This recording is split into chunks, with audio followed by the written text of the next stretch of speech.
Good afternoon, ladies and gentlemen. This is Grace Wong from Hong Kong. I'm very honored to be invited to this very important symposium, and I'm going to share with you a very important topic, HCV treatment for recently incarcerated. These are my financial disclosures.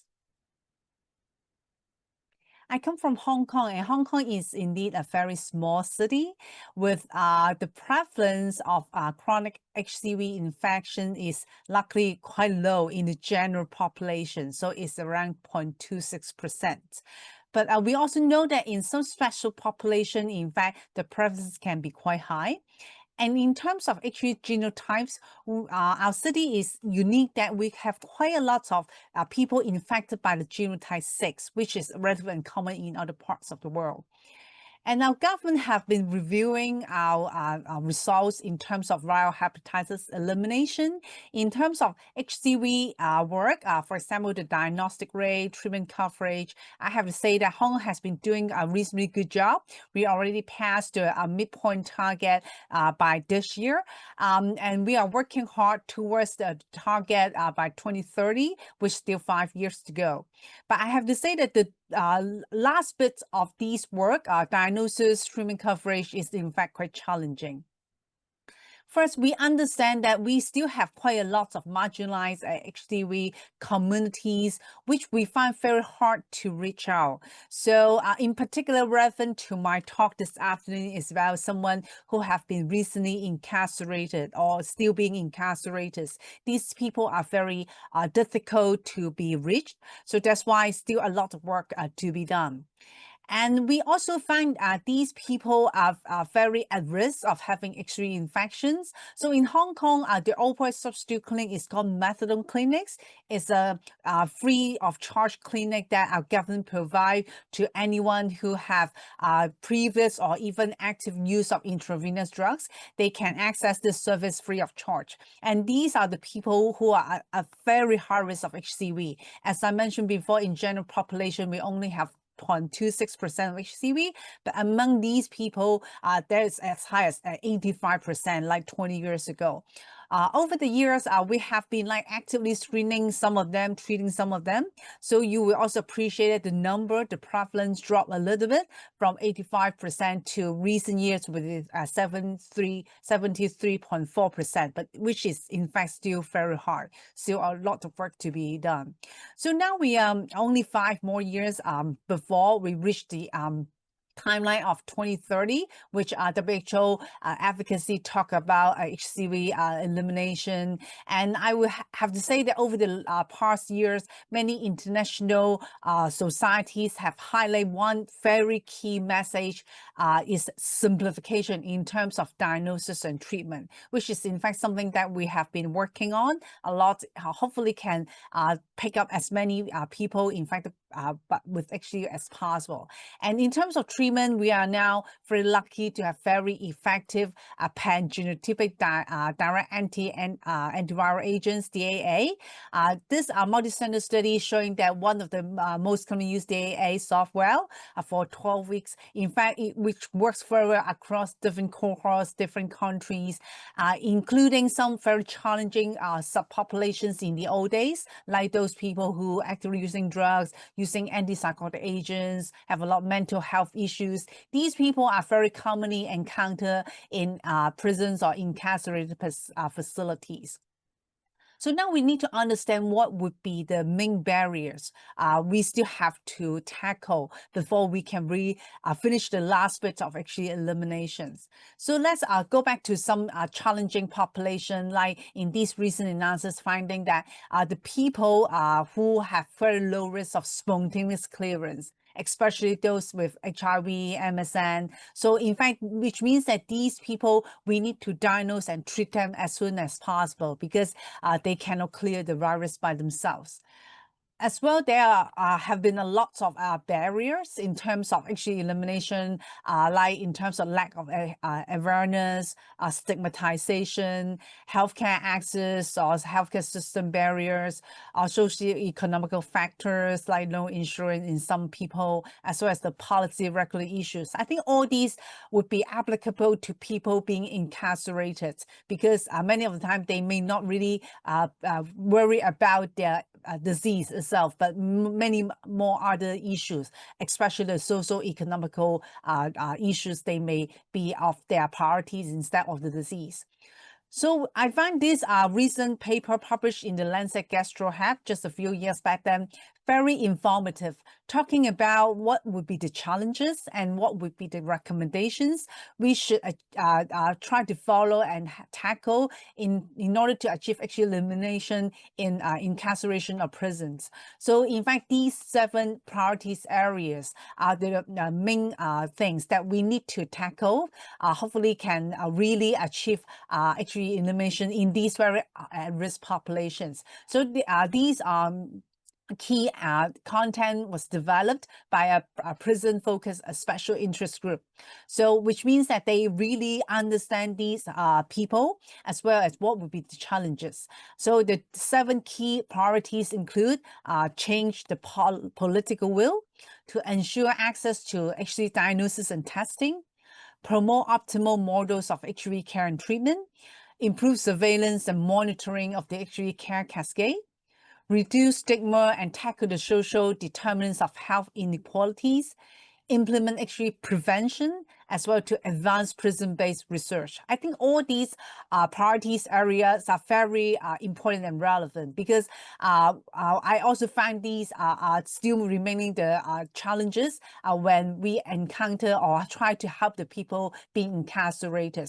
So the lucky things that in many parts of the world, including Hong Kong, in fact, the government also tried their best to really change their political will to open up some of the barriers and also increase resources in terms of testing and treatment, and also some preventive measure in prison. So I think all these will be very helpful. I hope that this article was published 4 years before, and hopefully in very upcoming years, we can implement as many policy to address all these challenges and achieve HCV elimination in prisons. And there's also other effective strategy. As I mentioned, now we are lucky to have good drugs and the very efficacious DAA, and just a very short period of time, like the current 2 regimen, 2 months, 3 months already achieve a very, very high SVR.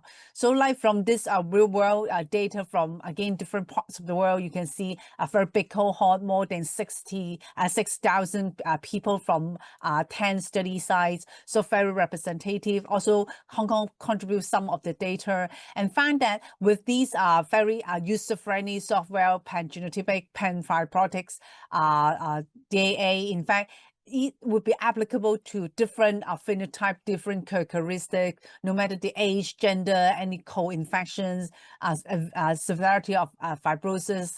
All these work very well and put together. In fact, the cure rate would be above 95%. So these very effective drugs will also be useful in incarcerations because probably we may not need to bother so much about the patient characteristics, and also because it's only 1 pill a day, it's very easy to be followed by the patients.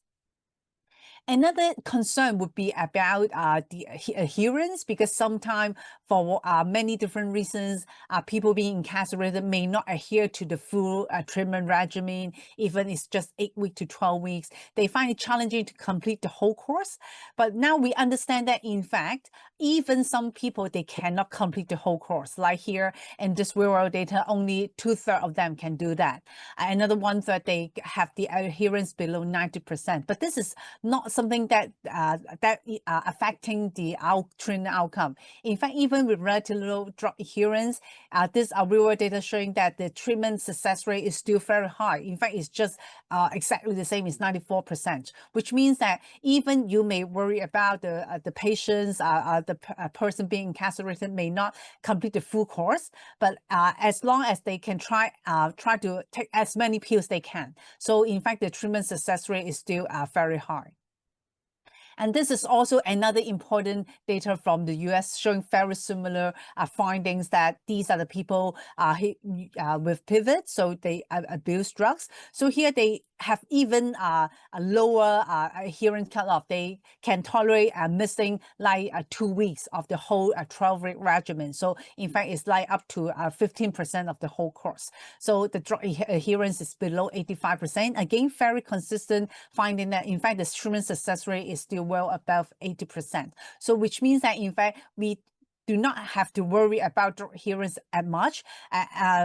Obviously, we need to tell the patients that try to complete as many pills as possible, but even it's not 100%, in fact, it still works in far majority of the patients.